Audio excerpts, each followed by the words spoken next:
Welcome back to section 4.3. I'm Gregory Carlson. Let's wrap up these logarithm examples. How would you simplify log base 3 to the 1 over 27? In other words, 3 to what power turns into 1 over 27? Well, hopefully by now you're starting to figure out that if we have 27 in the denominator, then that means this must be negative. In fact, if you think about it, if we get an answer that's less than 1, remember, anything to the 0 equals 1.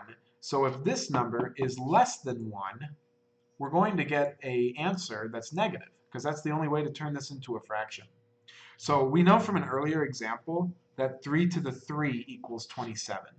So if it's 3 to what equals 1 over 27, then that means the answer is going to just be negative 3.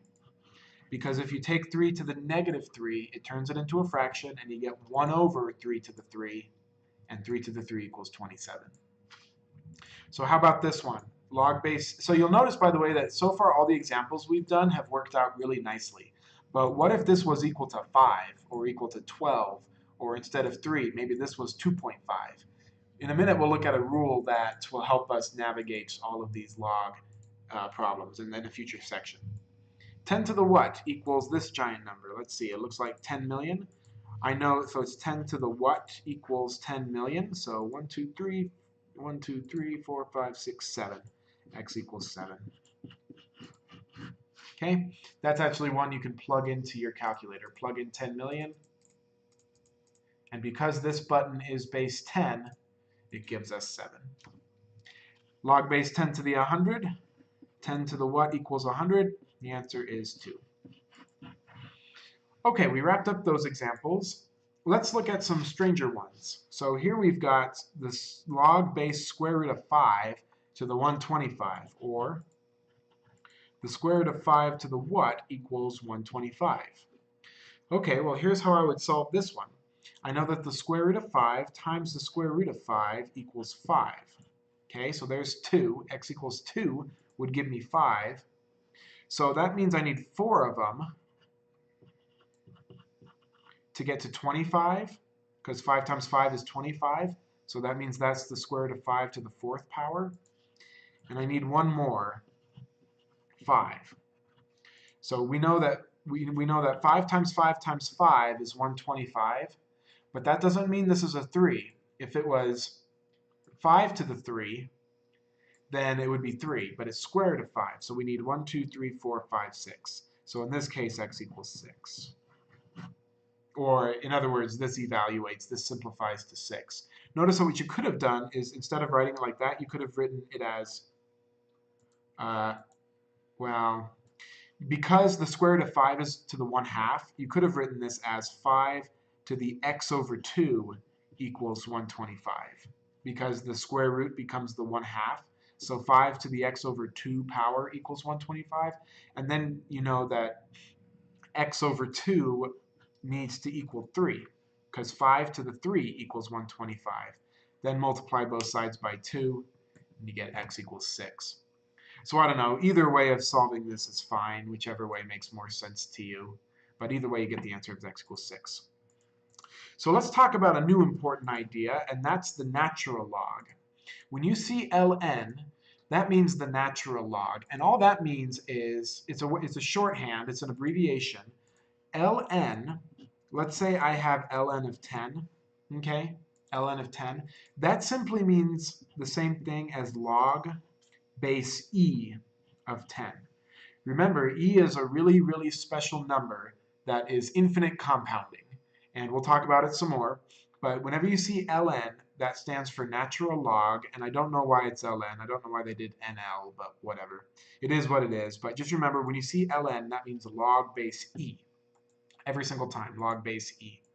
So if we have ln of 1 over e to the 3, remember, you can kind of put in that little e right there. So in other words, e to the what equals 1 over e to the 3. So this is actually not super difficult because we already have e in the answer.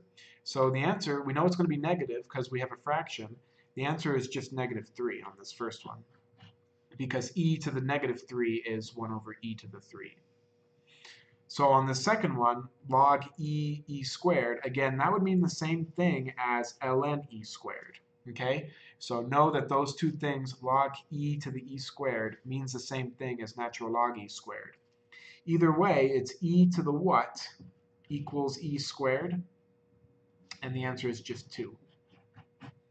Okay? So the answer to that is just 2. And finally, again, these two, I see I wrote it over here. These two mean the same thing. So the natural log of e squared means e to the what equals e squared. Again, the answer is just 2. So these two are two ways of representing the same idea, and both times the answer is 2. So hopefully it's been helpful to start by looking at a bunch of examples. Now let's start thinking about some important rules that we can remember. So let's say I have log base something, and there's a 1 here. And this x could be anything. It could be a 2, a 50, an e, negative number even. So log base x, if this equals 1, is there one answer for all of it? And in fact, there is. It would be 0. So if you have a 1 here, it doesn't matter what your base is, because anything to the 0 equals 1. So that might be a useful thing to just memorize, that anytime you see a 1 right here, you should automatically know that the answer is 0, because anything to the 0 is 1, and that's the only way to make a 1 right here. Here's another useful one. What if the base matches the number here? Can you think of what the answer would be? Again, it doesn't matter what the base is. It could be 5 and 5, 10 and 10, e and e. What do you think this would equal? It would equal 1, because we have, again, this is saying y to the what is equal to y. And so the answer would be 1, because y to the 1 equals y. So anytime the base matches the number here, you know the answer is always going to be 1. So those might be two useful examples. If there's a 1 here, you know it's going to be 0, regardless of the base. And anytime the base matches the number, you know the answer is going to be 1, because whatever the base is to the 1 equals the base. So what do we do if